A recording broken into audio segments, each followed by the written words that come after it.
Live from downtown Detroit, home of WDIV and Click on Detroit, Local 4 News at 11 starts now.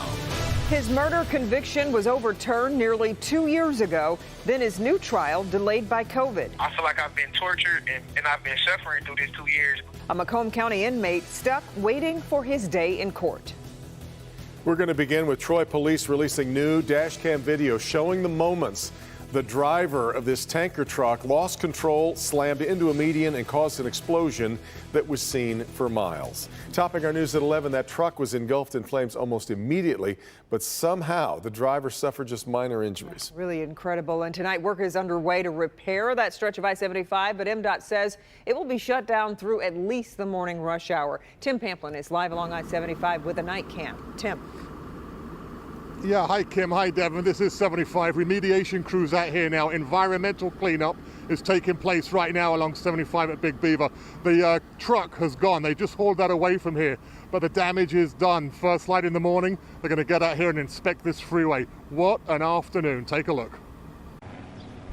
You see the tanker drifting across the lanes of traffic, no brake lights, and rides along the retaining wall, finally bursting into flames. I'll let the Local 4 viewers take it from here. Oh my gosh, it's hot, it's hot, it's hot. Sydney Wells was traveling in the southbound lanes of 75.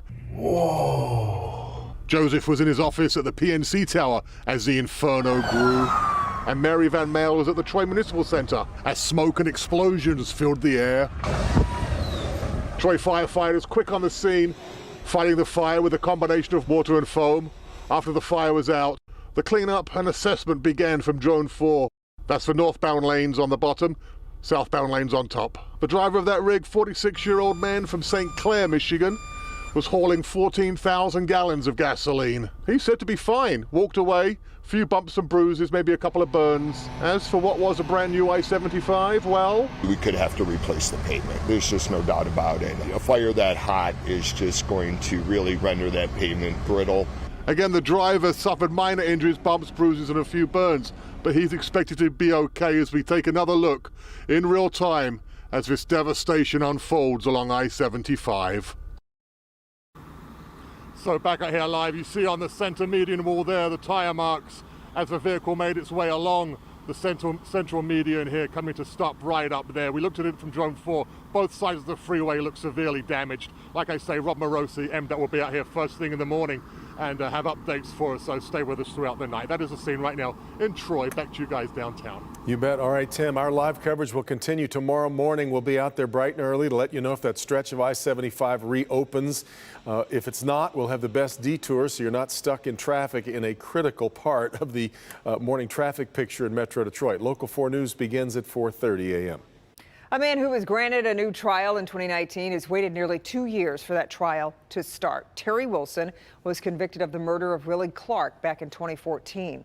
5 years later, his attorney discovered a juror made racist statements during deliberations. Jason Colthorpe is live at the Macomb County Jail tonight, where Wilson has been for the past 2 years. Jason.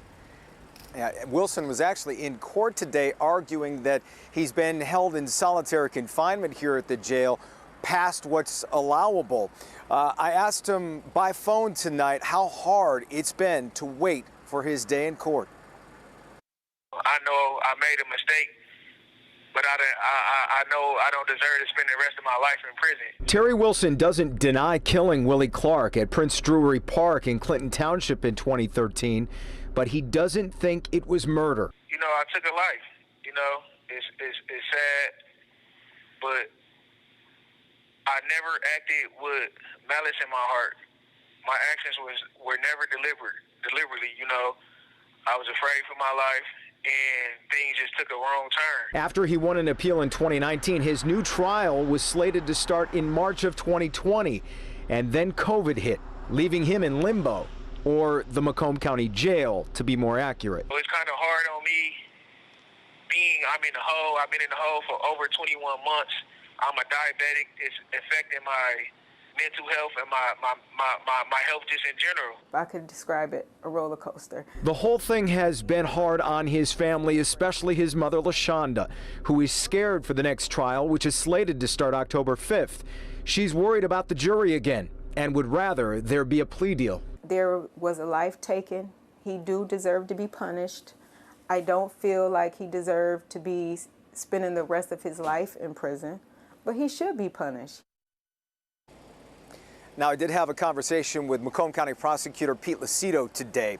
And remember, his administration is new to the Wilson case. This was handled by the last administration. But he said justice delayed is not justice denied in this case. Quite simply, COVID pushed everything back. In fact, at the courthouse, there's only 4 courtrooms allowing juries right now, and judges are working them in slowly, so not as to overload that building with people. He also said he's very confident they will get a conviction in the Wilson case again and for murder. Back to you, Kim. Jason, before you go, when he says he's been in the hole for 21 months, that's an ordeal. Talk about that.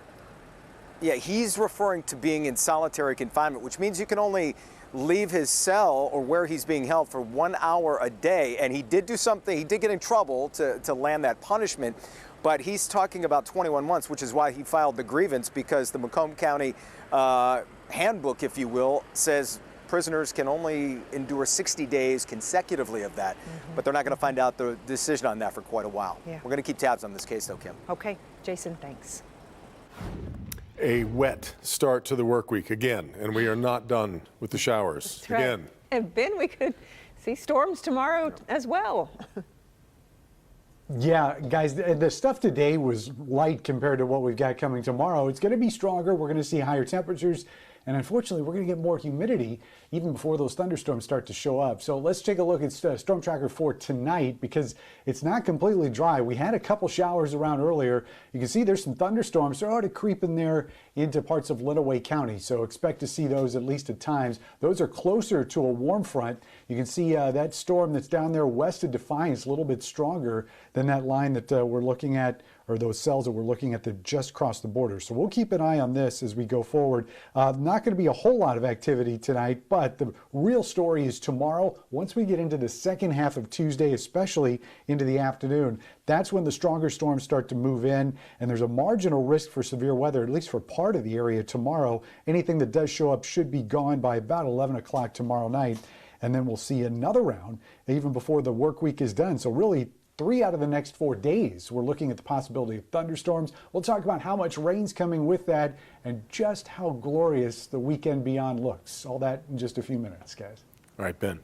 Novi police have finished the investigation into what happened the night NHL goalie Matisse Kivlenieks was killed. The 24-year-old died after being hit with an errant firework at a Novi home. Mara McDonald live at the Novi Police Department. And Mara, police have submitted their findings now to the prosecutor's office?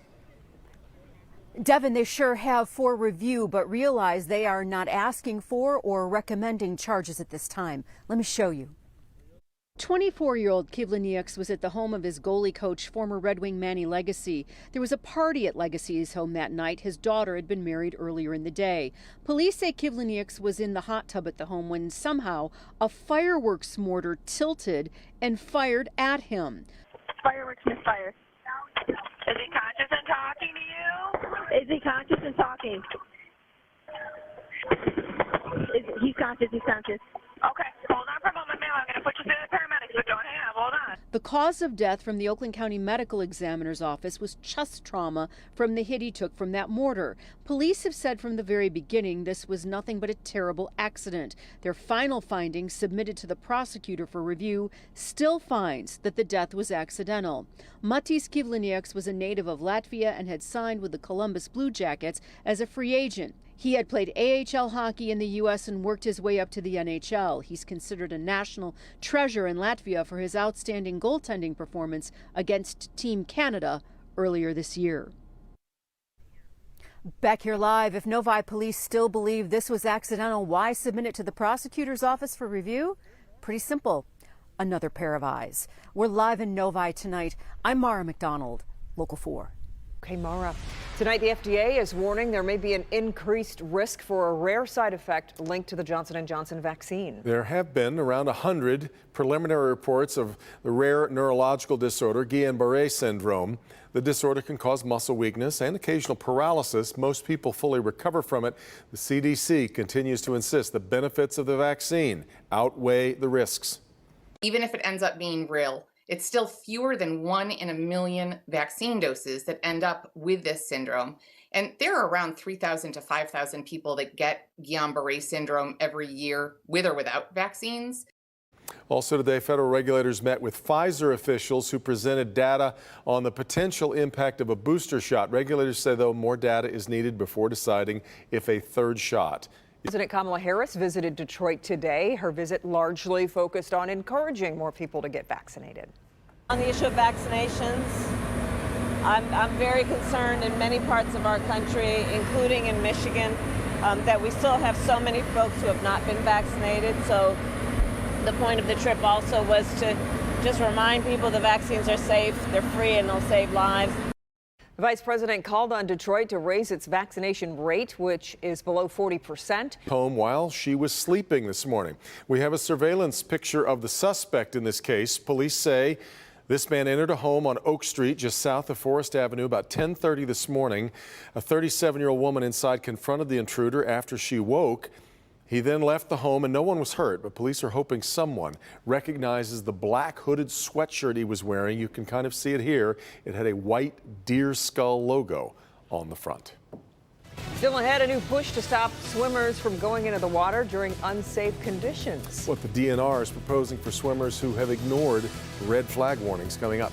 Fed up employees leave behind this message to their boss, why an entire shift of fast food workers walked out. But first, new information tonight into the rock climbing accident at a Downriver Street Fair. What we've uncovered about who's responsible for the safety regulations next.